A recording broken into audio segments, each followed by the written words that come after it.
الحمد لله نحمده ونستعينه ونستغفره ونعوذ بالله من شرور أنفسنا ومن سيئات أعمالنا من يهده الله فهو المهتد ومن يضلل فلا هادي له وأشهد أن لا إله إلا الله وحده لا شريك له وأشهد أن محمدا عبده ورسوله يا أيها الذين آمنوا اتقوا الله حق تقاته ولا تموتن إلا وأنتم مسلمون يا أيها الناس اتقوا ربكم الذي خلقكم من نفس واحدة وخلق منها زوجها وبث منهما رجالا كثيرا ونساء واتقوا الله الذي تساءلون به والأرحام إن الله كان عليكم رقيبا يا أيها الذين آمنوا اتقوا الله وقولوا قولا سديدا يصلح لكم أعمالكم ويغفر لكم ذنوبكم ومن يطع الله ورسوله فقد فاز فوزا عظيما أما بعد فإن أصدق الحديث كتاب الله وخير الهدي هدي محمد صلى الله عليه وآله وسلم وشر الأمور محدثاتها وكل محدثة بدعة وكل بدعة ضلالة وكل ضلالة في النار يوم السلام عليكم ورحمة الله وبركاته وعليكم السلام ورحمة الله وبركاته وديا تتبتغ الله مدوككي مي كوا مي komai wanda ya nuna mana wannan rana ta yau laraba muna 21 ga watan rabiul akhir ko rabi'u thani hijira 1441 ta manzo sallallahu alaihi wasallam daga makka zuwa madina wanda ya daidai da yau muna 18 ga watan 12 shekara ta 2019 a yau za mu yi darasi na 14 a cikin wannan littafi mai albarka alwajiz fi fiqh sunnati wal kitab al aziz littafin da ya kunshi fiqhul hadith a gaya maka hukunci sannan a gaya ma dalilinsa daga ƙur'ani ko sunna ko maganar magabata in ba manta ba muna har yau muna cikin kitabun ɗahara kuma mun fara bayani akan ma yustahabbu lahu alwudu abin da yake mustahabbi ne ka yi alwala an so a yi alwala saboda abin da za mu lissafo mun faɗi ɗaya daga ciki wancan satin shine ambatan Allah sadda za ka yi ambatan Allah to ka yi shi kana mai tsarki wannan an so haka mustahabi ne tsarki da ake nufi tsarki na alwala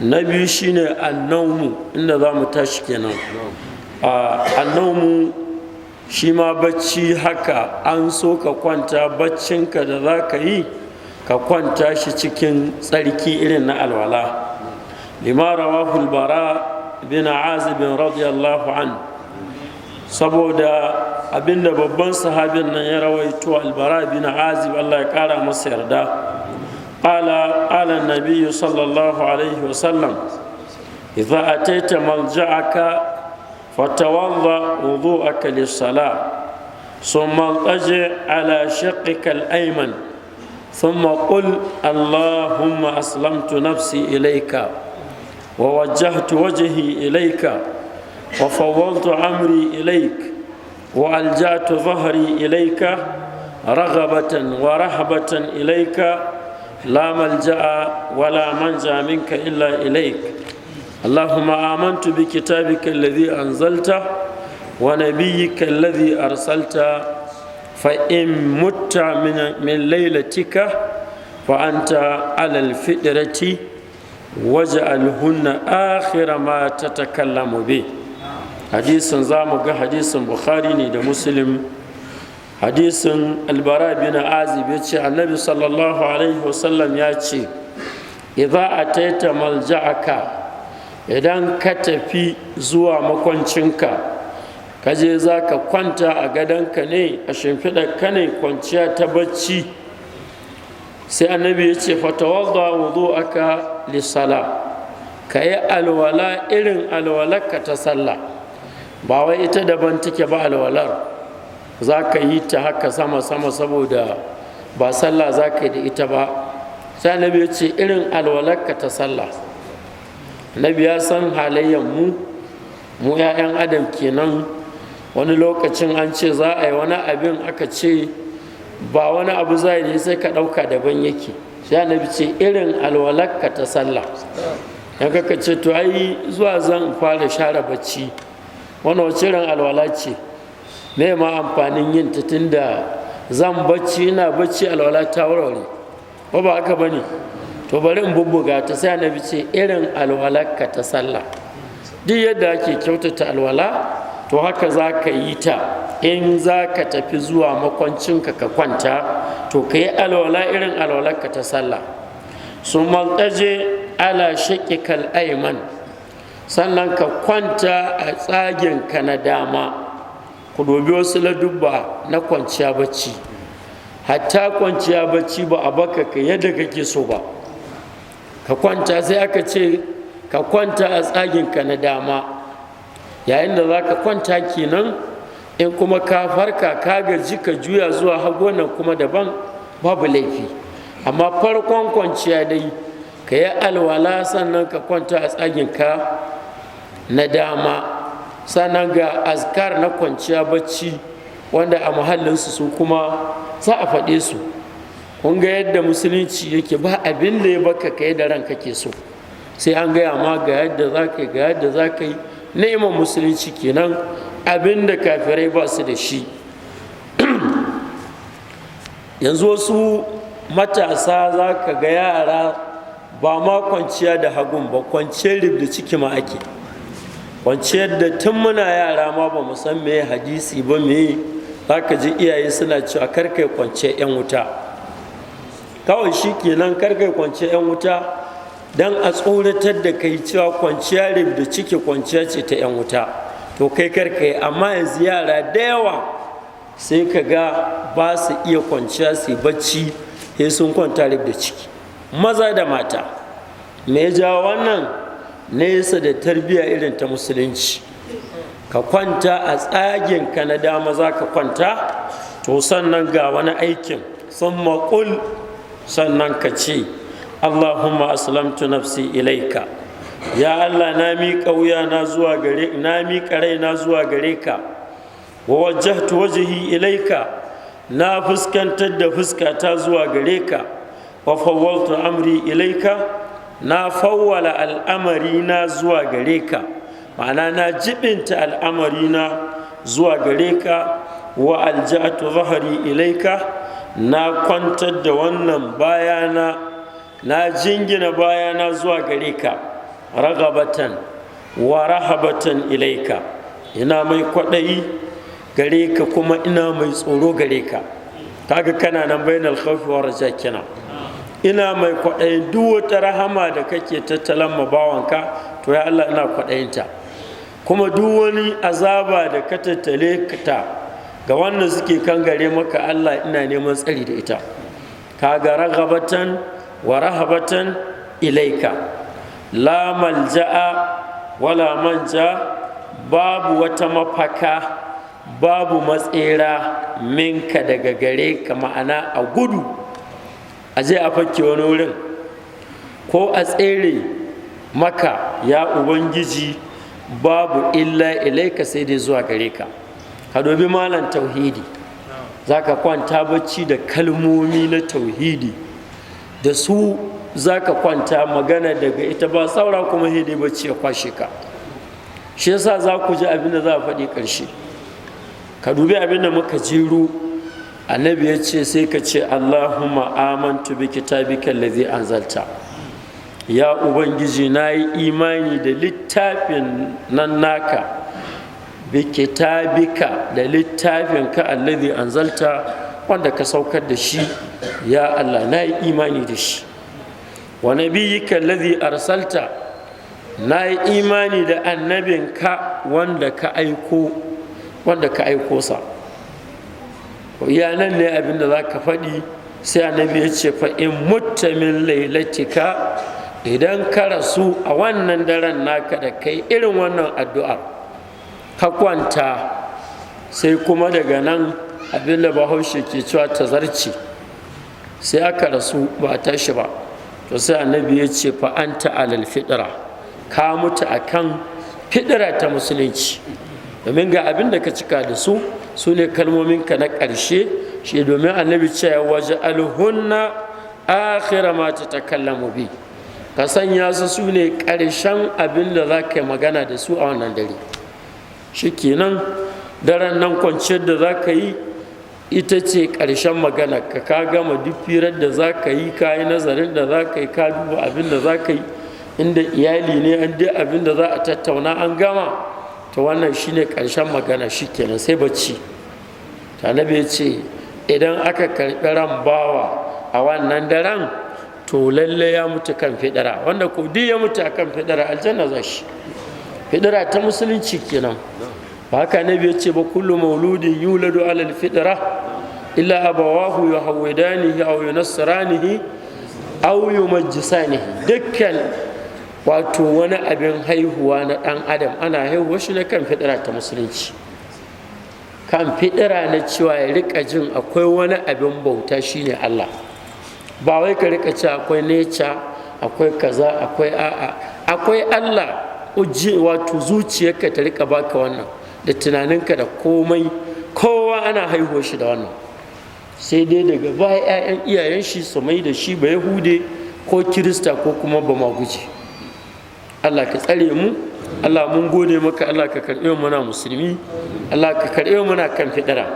to abin da ake so ka haddace wannan addu'a da take nan, ko lafazan ka canza, saboda yadda aka yi wata ruwaya daidai inda aka ce dinnan Allahumma amantu bi kitabika allazi anzalta, sai ya ce wa rasulika allazi arsalta, ya ce a'a nabiyika dai nabi, kaga da nabiyika da rasulika yayi haka ce dide ne.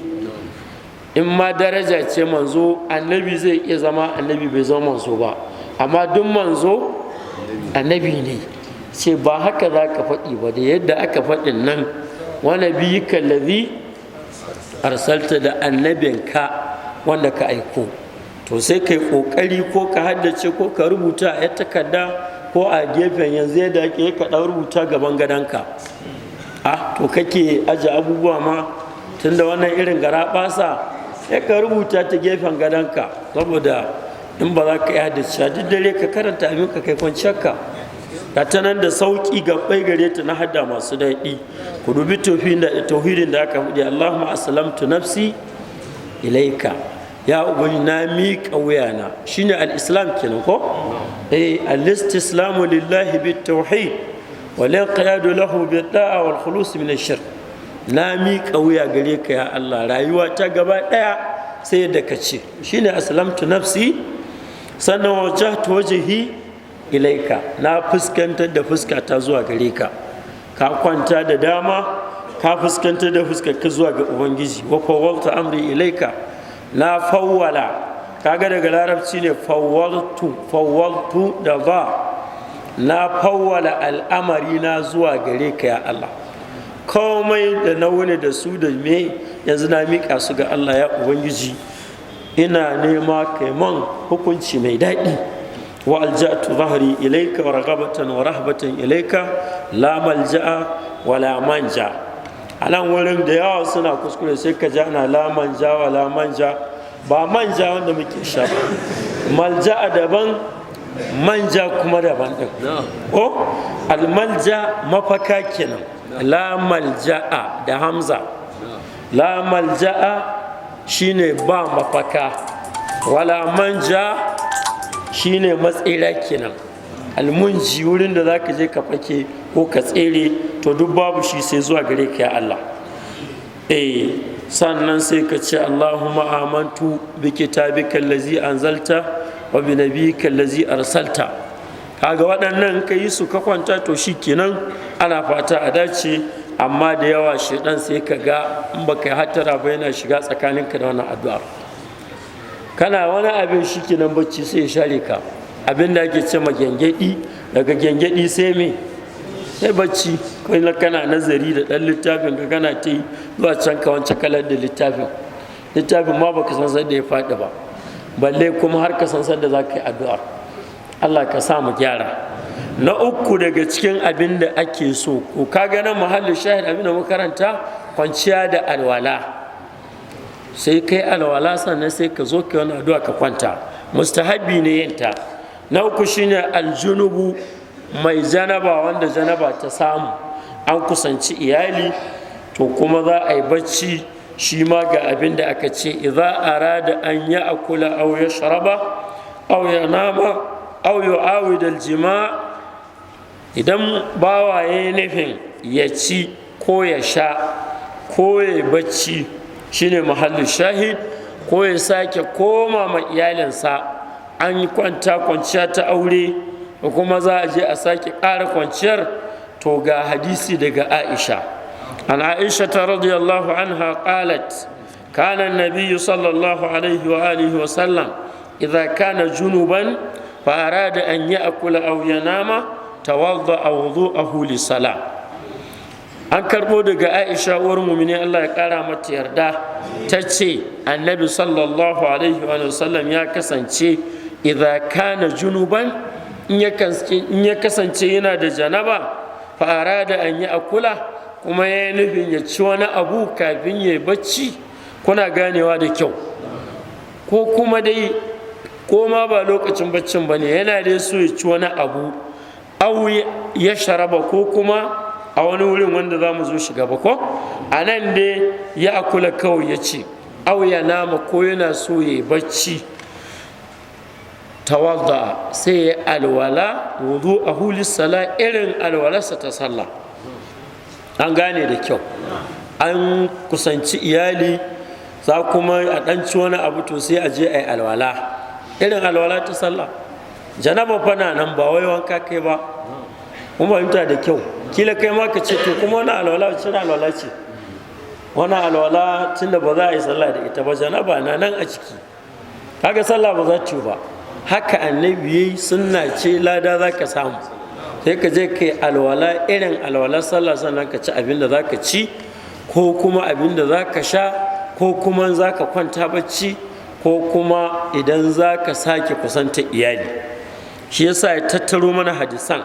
Wa an Ammar bin Yasir radiyallahu anhuma anna nabiyya sallallahu alaihi wa sallam rakhasa للجنب إذا أراد أن يأكل أو يشرب أو ينام أن يتوضأ وضوءه للصلاة. hadisan baya duk ba mu faɗi takharijin su ba, ɗayan ya zo cikin muktasar na Muslim, sannan kuma na yanzu da muka karanta cikin sai na Abu Dawud. Hadisin Ammar ɗan Yasir Allah ya ƙara masa yarda, annabi sallallahu alaihi wasallam ya yi rangwame lil junubi, ga mai janaba, idza arada an ya akula, in yana nufin ya ci wani abu bayan janaba ta same shi, aw ya sharaba, ko yana nufin ya sha wani abin sha, aw ya nama, ko ya bacci, an ya tawadda'a, ta annabi ya yi masa rangwame ya je ya alwala wudu'ahu lis-sala, irin alwalarsa ta sallah. Ba dole sai ya yi wanka ba, abinda ake nufi ba dole bane yin wankan sa ne waɗannan abubuwa. Abinda ake so ya yi alwala, mustahabbi ne, sannan ya ci abin da yake so ya ci, ko ya sha abin da zai sha, ko ya kwanta ya bacci, ko kuma yana so ya sake kusanta iyalinsa. Wa an Abi Sa'id radiyallahu anin nabiy sallallahu alaihi wa sallam qala idza ata ahadukum ahla ثم أراد أن يعود فليتوضأ. Annabi sallallahu alaihi wasallam ya ce idan ɗayan ku ya je ma iyalinsa, idza ata ahadukum ahla, idan ɗayan ku ya kusanci iyalinsa kenan kusanta ta aure, thumma arada an ya'uda, sannan yayi nufin ya sake komawa ya sake kusanta iyalin nasa, falyatawadda, to shi ma yayi alwala. Kaga irin alwalarsa dai ta sallah wacce da aka faɗi a baya, amma nan kawai annabi sai ya ce falyatawadda, yayi alwala. Kaga duk an tattaro mana hadisan da suka zo da wannan, to duk yin wannan alwala ce ta mustahabbi, alwala ce ta sunna, haka ake so, kuma za ka sami lada, kuma ka yi koyi da manzo sallallahu alaihi wa alihi wa sallam. An gane da kyau. Na hudu, qabla al-ghusli sawa'un kana wajiban aw mustahabban gabanin yin wanka sawa'un wankan na wajibi ne kamar wankan janaba kuna fahimta da makamantansa ko na mustahabbi ne wankan kamar ka ce wankan idi wankan sallar idi wankan irin wanka wanda suke su kuma ba na wajibi ba ne to duka dai shi ma an so mustahabbi ne kafin ka kulla wankan to kai alwala ga hadisin Aisha nan ana Aisha ta radiyallahu anha قالت كان رسول الله صلى الله عليه وآله وسلم إذا اغتسل من الجنابة يبدأ فيغسل يديه ثم يفرغ بيمينه على شماله فيغسل فرجه ثم يتوضأ وضوءه للصلاة حديث ذاك حديث يازو cikin muktasar na shi muslim Aisha Allah ya kara mata yarda tace Annabi sallallahu alaihi wasallam ya kasance idza ightasala min aljanabati idan zai yi wanka na janaba yabda'u yakan fara da me fa ya gasulu yadai yakan fara wanke hannayensa wanke hannu na baya da muka koya tun lokacin alwala in ya wanke su summa yufrigu bi yaminihi ala shimalihi sannan sai zuba ma wato damarsa akan ko fayifrigu bi yaminihi ala shimali damarsa sai ta ɗiba ta zuba ma hagunsa fa ya gasilu farjahu ma'ana sai ya wanke farjinsa abinda ake nufi ya kai hannunsa na hagu wajen farjinsa sai kuma ya ɗauko hannunsa na dama ya rika zuba ruwa da shi kuma hannu na hagu yana wanke farji yana wanke gaba kenan kun gane abinda ake nufi ana abin da yake farawa ya wanke hannu da ya wanke hannu kuma sai magana wanke farji wanke gaba kenan to wanke gaban sai ka sa hannun hagu da shi za ka wanke shi kuma na dama yana zuba ruwa hakan ainihin Aisha ta ba mu labari yadda annabi yake thumma yatawadda wudu'ahu lis-salah shine muhallin shahid to sannan kuma sai alwalarsa irin alwalarsa ta sallah kaga wanka za a yi ko na janaba an wanke hannu an wanke gaba kenan to sai kuma a yi mai sai a yi alwala irin alwala ta sallah har malaman fiƙi suke karawa wajen wanke gaba ɗin ka wanke zuwa cinya nan wajen zuwa cibiya duk ka wanke yadda in ka dawo ba kuma sai ka sake taɓa al'aurarka ba kun fahimta da kyau saboda haka kaga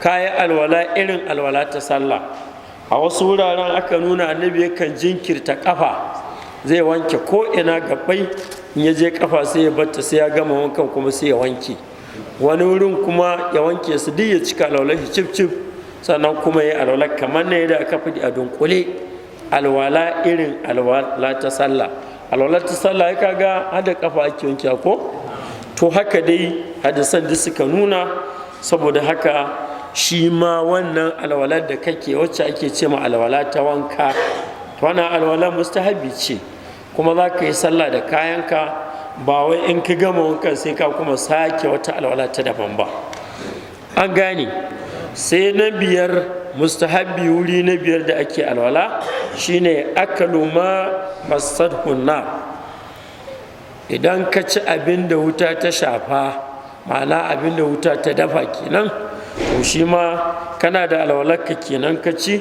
to mustahabbi ne ka sake yin alwala bayan wannan abinci da ka gama ci mustahabbi ne ba wajibi ba ga dalili li hadisi abi hurairah radiyallahu an qala سمعت رسول الله صلى الله عليه وسلم يقول توضؤوا مما مست النار can za mu ga hadisi muktasar ne ya zo cikin muktasar na muslim ko an karɓo daga abu hurairah Allah ya ƙara masa yarda ya ce na ji manzo sallallahu alaihi wasallam yana cewa tawadda'u mimma masatin nar ku yi alwala saboda abin da wuta ta shafa ma'ana abin da aka dafa da wuta to in kuna da alwala kuka ci ko kuma ba kuma da alwalar kuka gama cin wannan abu to ku je ku yi alwala haka Abu Huraira ya ji daga manzo sallallahu alaihi wasallam. Sai yake ce mai littafi sai ya ce wa huwa mahamulun alal istihba.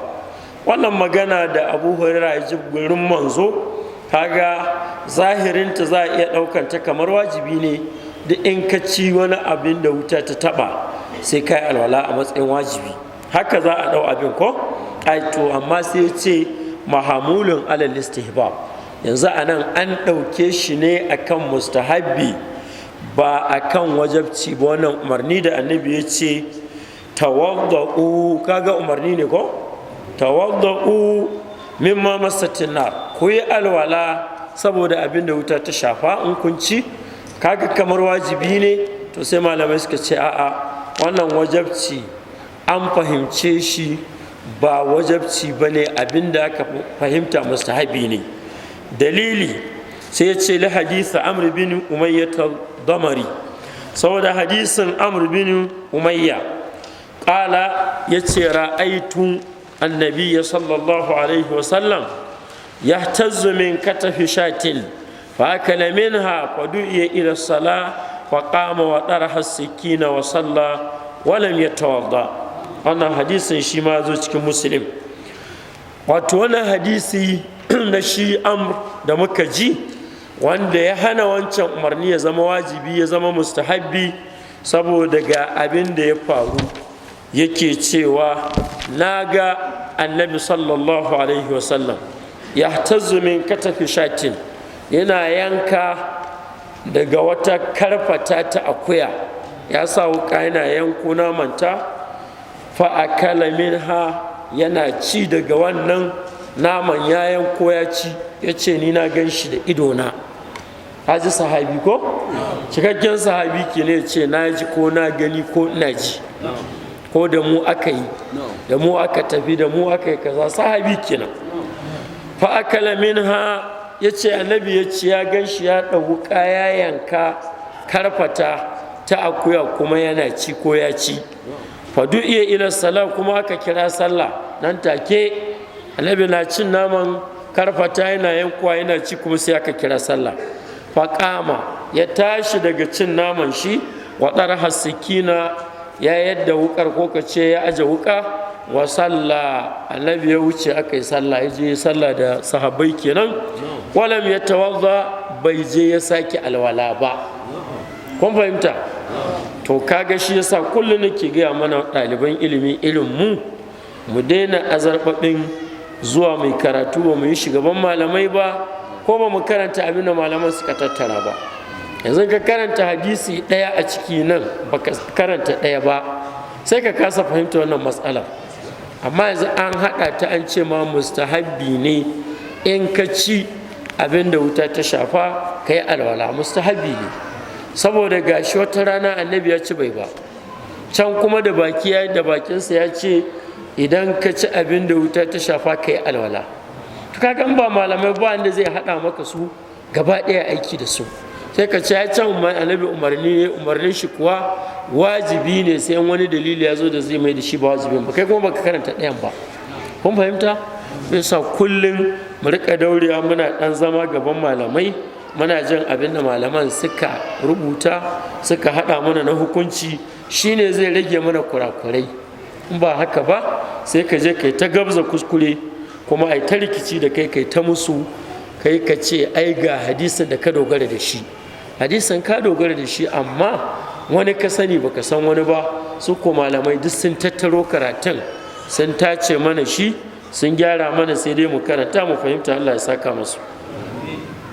Sai wuri na shida inda ake so ka yi alwala a matsayin mustahabi, ya ce likulli salatin,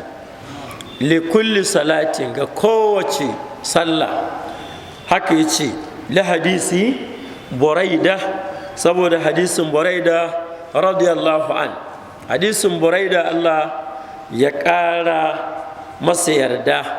Ƙala kana nabiyyu sallallahu alaihi wasallam yatawaddau inda kulli salatin, falamma kana yawmul fathi tawadda'a wa masa ala khufai wa salla salawati biwudu'in wahidin.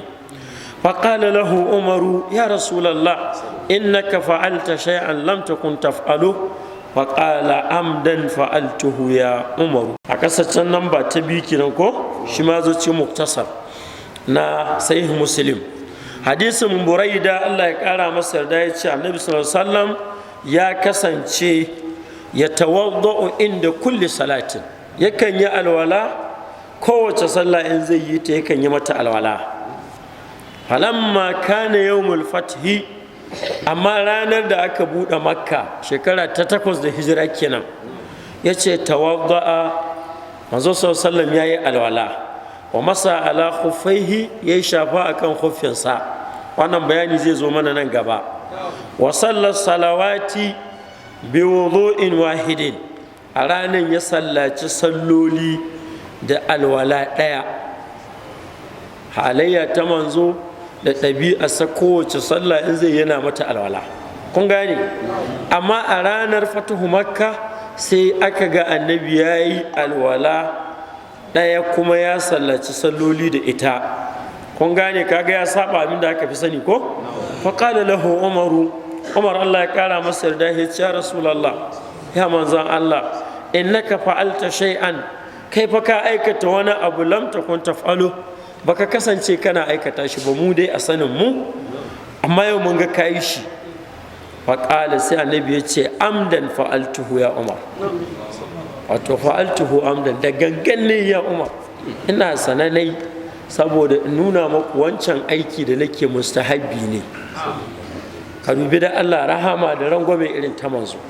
Idan annabi zai iya, kai yanzu yau kai za ka iya alwala kowace sallah a ce sai kai mata sanyin nan yanzu, wani ya kulla alwala tun ta safi har la'asar ke da kayan shi, Allah ya ba shi lafiyar ciki, sai ka ga ba ruwan shi kawai, inda za a yi sallah ya dai zo a yi sallah ba ruwan shi.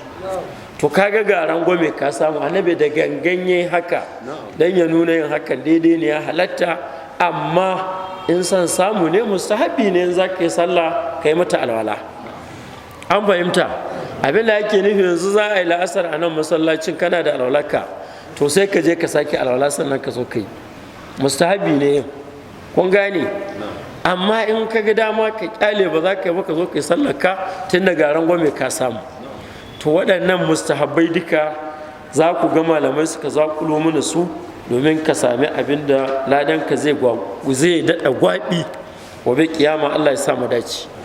Na bakwai, inda kulle hadathin, yayin da kowane hadasi ya sami bawa, kari kenan, yayin da kari ya sami bawa, kana da alwalarka yanzu sai ka ji cikin ka yana ɗan jujjuyawa ko kuma ka ji dai ɗan buƙatar rihi, to kaga kana yin rihi, me ya faru kenan? Hadasi ya samu, kari ya samu. To shi kenan yanzu sai kuma ka je kai alwala, shine inda kulle hadathin. Kana karya alwalarka to kuma sai ka je ka sake kulla wata alwala din, shi ake nufi inda kulle hadathin.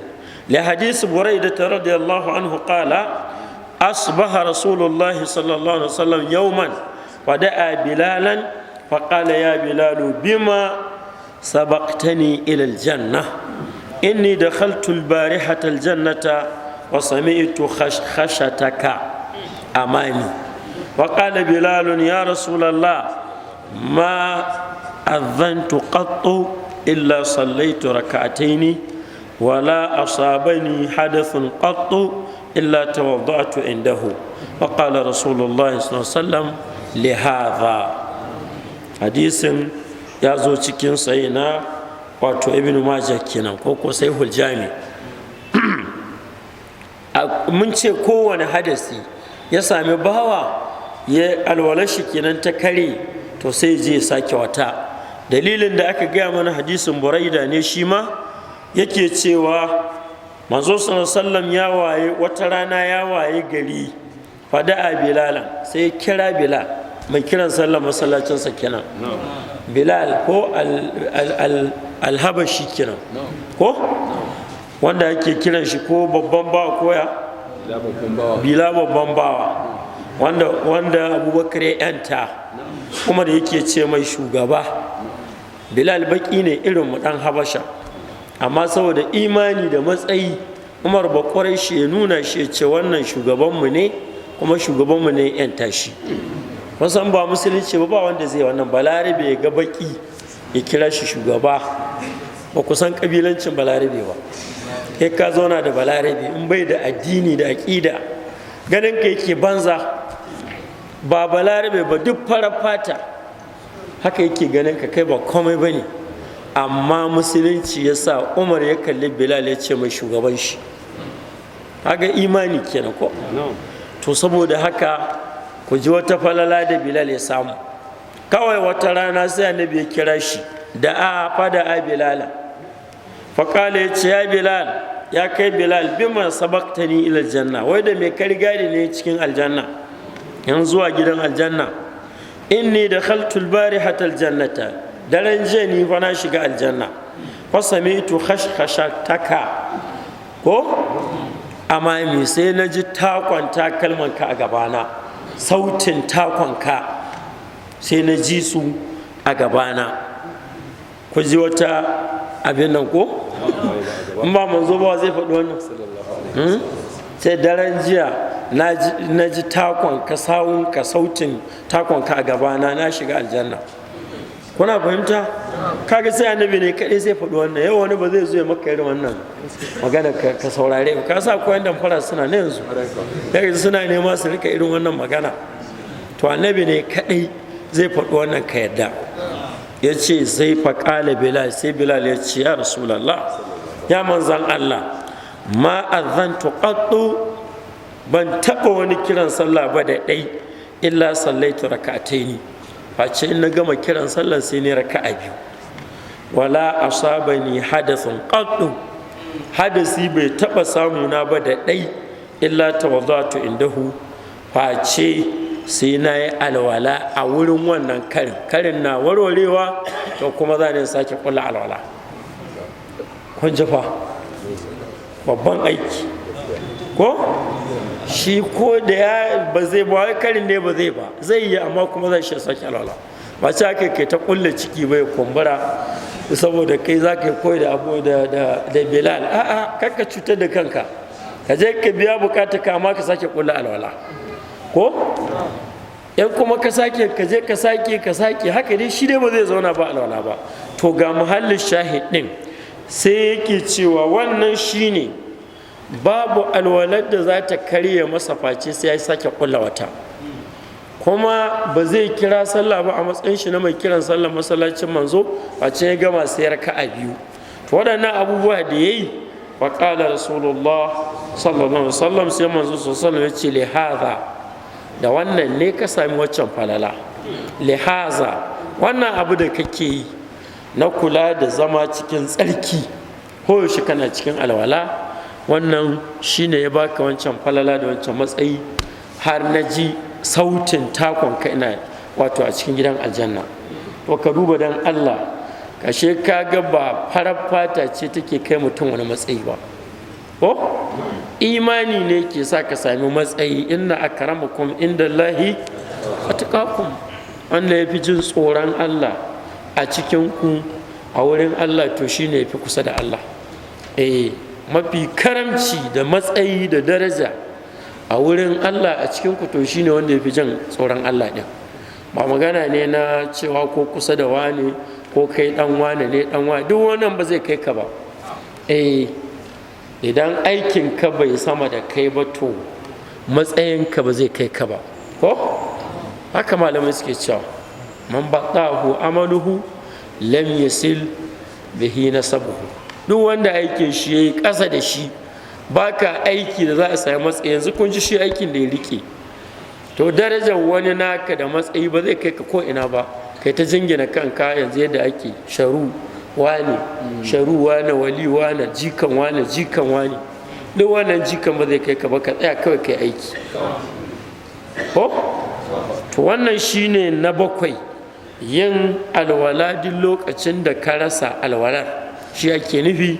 Yan haka mustahabbi ne, kana da lada mai girma. Sai na takwas, minal qai'i, saboda amai. Kayan wato ka sami yin amai saboda wata larura ko dai wani dalili, to shi ma sai ake so bayan nan ka yi alwala.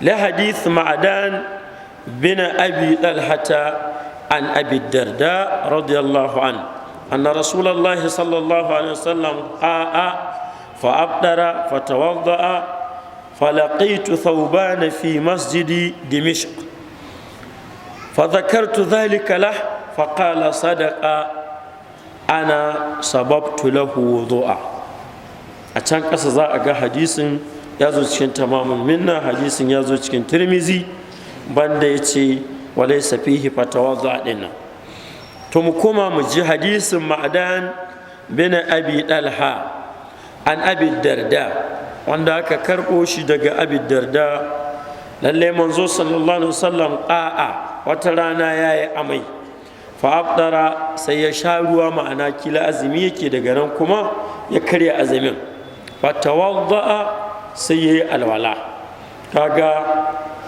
fa'afdara fatawadda'a ya sha ruwa kuma yi alwala shine muhallin shahid falakitu thawban fi masjidi dimashq sai na haɗu da thawban shi mai ruwaya kenan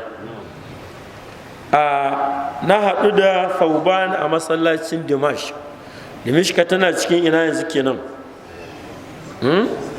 falasɗini ko siriya tana cikin siriya kinan wannan tabi'i can ga abin da ya ji wurin Abi Darda to ana nan kuma sai je haɗu da wani sahabin shine Thauban ya haɗu da shi a masallacin Dimash ya ce fa zakartu zalika lahu sai na ambata masa wannan magana da na ji annabi ya yi amai ya yi sha ruwa kuma ya yi alwala sai na gaya ma Thauban wannan magana faƙala sai ya ce sadaka shi Abu Darda ya yi gaskiya abinda ya ma gaskiya faɗa ma dalili ana sababtu lahu wudu'a ni na zuba mai ruwan alwala sadda ya alwala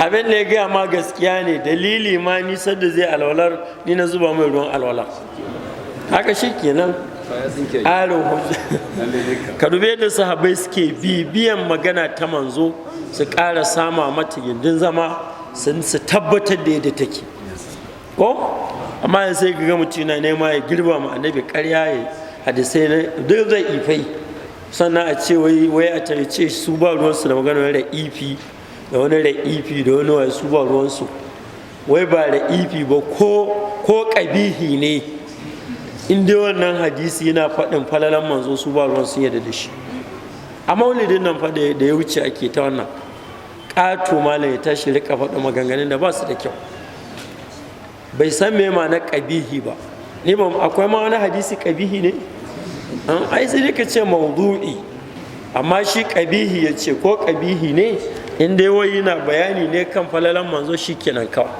to ya kamata yan uwa mu ji tsoron Allah mu rika ganin irin yadda sahabbai suke ta wannan hidima muhallin shahid kenan idan mutum ya yi amai mustahabbi ne ya yi alwala ba wajibi ba ne in kai za ka sami lada domin ka yi koyi da manzo sallallahu alaihi wa sallam sai na tara na ƙarshe mustahabbai da ya jero mana wuraren da akan so ka yi alwala shine ya ce min hamlin mayyiti haka ne daga ɗaukan mamaci an ɗauki gawa da kai to shi ma an so ka yi alwala da ƙaunihi sallallahu alaihi wasallam man ghassala mayyitan falyaghtasil wa man hamalahu falyatawadda manzo sallallahu alaihi wasallam yace man ghassala mayyitan wanda ya wanke mamaci falyaghtasil to shi ma an so yi wanka wa man hamalahu wanda kuma ya ɗaukai aka kai shi makabarta da shi falyatawadda to shi ma ya alwala an so yi haka dalilin da yasa a nan za mu ga zahiri duk umarni ne ake ko falyaghtasil falyatawadda amma sai aka zo aka ce aka kawo shi cikin jerin mustahabbai na alwala me yasa can ƙasa masu littafi in suka duba ya ce dalilin shine gashi nan shi hadisi da muka karanto yanzu ya zo ne cikin sahih ibn hibban ko to a ƙasassan can sai ce bi ma'ana ko wato zo sai ce wa zahirul amri ya fidil wuju, zahirin umarnin da aka faɗi a can ƙararan umarnin za mu ga yana mai hukunta wajibi da ya ce falyatawadda ya yi alwala, kaga kama wajibi ne ko?